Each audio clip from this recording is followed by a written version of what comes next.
Hi friends, today we start the constituents of a coagulation sedimentation tank. Okay, so as we know, the coagulation sedimentation plant is called as a coagulation plant or a clariflacculator. We can say it is a clariflacculator, and it contains of four devices, that is four units. First one feeding device, second one mixing basin, and third one flocculation tank or a flocculator, fourth one settling or sedimentation tank. So these are the four units we are going to use in the sedimentation coagulation sedimentation tank. So in the first method, that is a feeding device, in this there are two methods, dry feeding, and second one is wet feeding. So these are the two methods we are going to use depending upon the factors like a characteristic of a coagulant and a convenience of the coagulant, and another one is amount of coagulant used in the plant, and third one cost of coagulant and size of plant in the sense that is the plant, that is whether it is a smaller plant or whether it is a larger plant. So depending upon that, we are going to use these two types of feedings, dry feeding and wet feeding. So first one, dry feeding.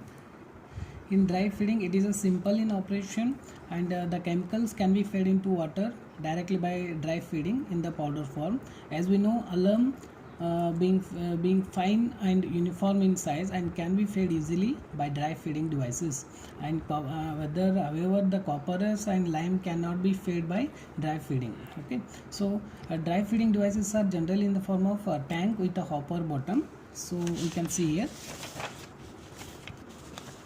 So these are the dry feeding devices. Here this is a hopper bottom. So we are in the dry feeding device, we are adding, this is the tank, it is a hopper bottom tank, and agitating plates are placed inside the tank, and so as to prevent etching of the coagulant. The coagulant in the powder form filled in the tank and is allowed to fall in the mixing basin, and here this alum is allowed to fall in this mixing basin, and that is connected to toothed wheels. Okay, the dose is regulated by the speed of toothed wheel or a helical screw. So we can see here this is a helical screw. So these two types of dry feeding devices we are going to use, and the speed of toothed wheel or this screw may be intern controlled by connecting into the Venturi devices installed in the raw water pipes feeding to water mixing basin. The quantity of coagulants released is thus controlled in the proportion of quantity of raw water entering the basin, that is entering the mixing basin, this mixing channel. So this can be controlled with this toothed wheel with the proportion of raw water. Okay, the dry feeding devices are utilized, and these dry feeding devices may be used in the smaller plants of coagulation sedimentation tanks. So this is what the dry feeding of the coagulants. So in the second one is a wet feeding device. In this wet feeding device, we are going to whatever the coagulants is required, that coagulant of required strength is prepared and stored in a tank, and after that from where it is allowed to fall in the mixing channel. So we can see here the device, that is wet feeding device. Here the chemical of that is chemical means what, the required coagulant of required strength can be prepared at the start only, and that can be fall into this feeding device. So the working nature of the feeding device is same as that of the that is wet feeding, dry feeding. Same here we can the process, that is working nature or construction, can be followed, but here in this case we are directly adding, in dry feeding we are directly adding alum into the mixing channel, but here we are preparing coagulants before the process and with the required strength, and that we are going to add into the mixing channel. So this is what the feeding devices, wet feeding and dry feeding devices of the coagulation. So next one is mixing devices,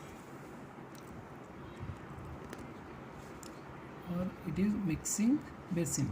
So in this there are mixing devices means what, centrifugal pumps, compressed air mixing basins, or etc. can be used in the mixing basin.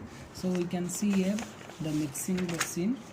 So this is what a narrow mixing channel with a flume. So this arrangement here, the baffle walls or vertical baffles are provided.